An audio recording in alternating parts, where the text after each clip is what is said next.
बहुत पुराने समय में कुरुक्षेत्र में एक धर्मात्मा बुढ़िया माई रहती थी। वह अपना अधिक समय व्रत उपवास में ही व्यतीत करती थी, किंतु कभी किसी ब्राह्मण को न ही उसने खाना खिलाया था और न ही अन्न दान दिया था। एक दिन स्वयं विष्णु भगवान ब्राह्मण के वेश में बुढ़िया माई के घर भिक्षा मांगने गए। तब बुढ़िया माई ने चिढ़कर एक ईंट उनकी झोली में डाल दी और कहा कि इसे खा लेना। विष्णु भगवान उस ईंट को लेकर विष्णु लोक को चले गए। अपने व्रत के प्रभाव से बुढ़िया माई मरने पर सीधे स्वर्ग में पहुंची। वहां सुंदर भवन था जिसमें सब साधन थे, किंतु खाने पीने की कोई चीज नहीं थी। भूख प्यास से व्याकुल होकर बुढ़िया माई विष्णु भगवान के पास गई और बोली, भगवान, मैंने सदा व्रत और उपवास करते हुए जीवन बिताया है। सभी पुराणों की कथाएं सुनी हैं और कठिन तप और साधन भी किए हैं, फिर भी मुझे यहाँ खाने पीने की चीजें क्यों नहीं मिल रही है।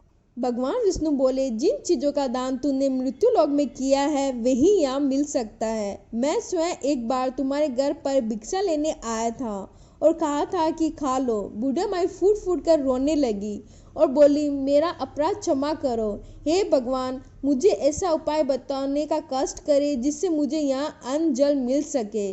भगवान ने कहा, तुम अब शीघ्र ही मृत्यु लोक में वापस चली जाओ, नहीं तो यदि यहाँ की अन्य देवी तुम्हें देख लेगी तो तुम्हारा अनिष्ट कर देगी।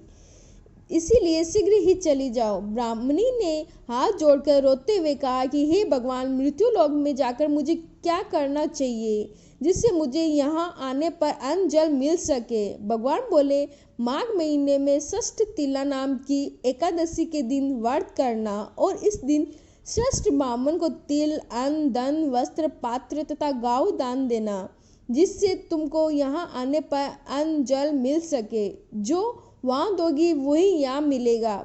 बुढ़िया माई ये सुनकर मृत्यु लोक में आ गई। यहाँ आकर उसने सब एकादशियों का विधि पूर्व व्रत और अनुष्ठान किया, साथ में अन्न, वस्त्र और सुंदर सुंदर मधुर फल, मिठाई आदि का दान भी करने लगी।